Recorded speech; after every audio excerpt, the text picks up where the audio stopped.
Hey, good morning. It's Tom Llewellyn. It's civil, and it's that purple party, not red, not blue, something in the middle.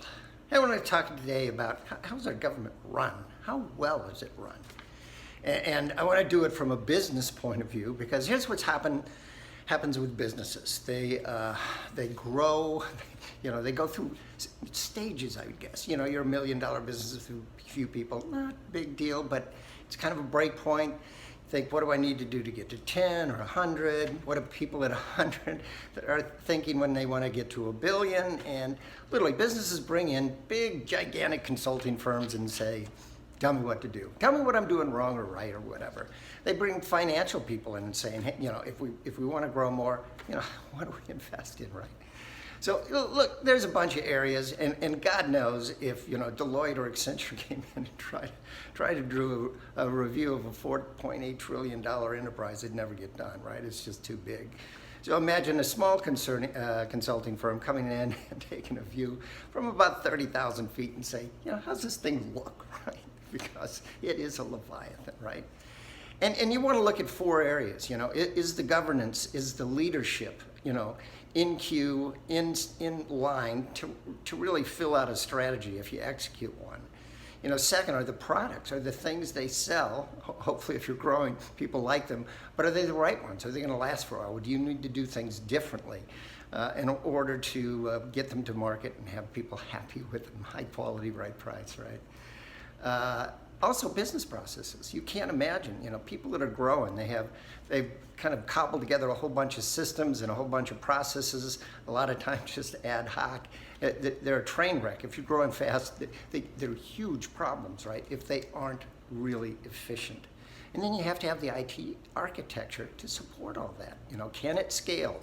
Do you have a single source of the truth where the CEO or CFO wakes up in the morning and goes, oh, hey, that looks pretty good, or oh crap, what happened, right? It's really hard to get a look at information, or it was anyway, up until probably about 10 years ago, for people to make really good decisions in real time, because the IT just didn't support it. Software wasn't good enough. It is now, by the way.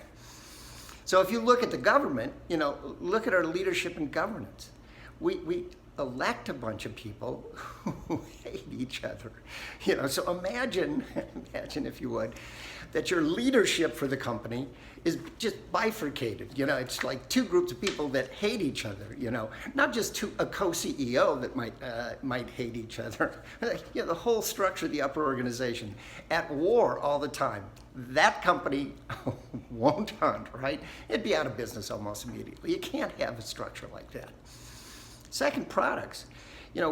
Government didn't have products. The Constitution as read up until 1936, said, look, here's a list of things, military, post office, law enforcement, all those kind of, it's about 25 things. There was no notion of services, right? Like retirement, like healthcare, like what schools, all those things are owned and provided for by government. And those products, just so you know, schools have not improved at all for students in 50 years, and the inner city kids, as much as we spend, you'd think at least that would improve. It's awful. Retirement, both systems are underfunded, probably 50, knowingly 50, probably closer to 100 trillion. Healthcare, every time government sticks its finger in, it gets worse. There's just all kinds of things that need repair. But they don't get touched, right? Because the guys up here put the gloves on, let's do a little rough it up, right? Nothing happens. And then you get to elections where you're going to hire these people, and you get insinuations about how bad the other guy is versus information about visions for the future. And then at the end of the day, an IT infrastructure that's supposed to support a well-run business is not a well-run IT. We spend $90 billion a year. Almost all of that's on maintenance and operations for stuff that's old. There's no plan, and Civil is proposing a plan to literally accelerate the updates of that so they can get up to the present.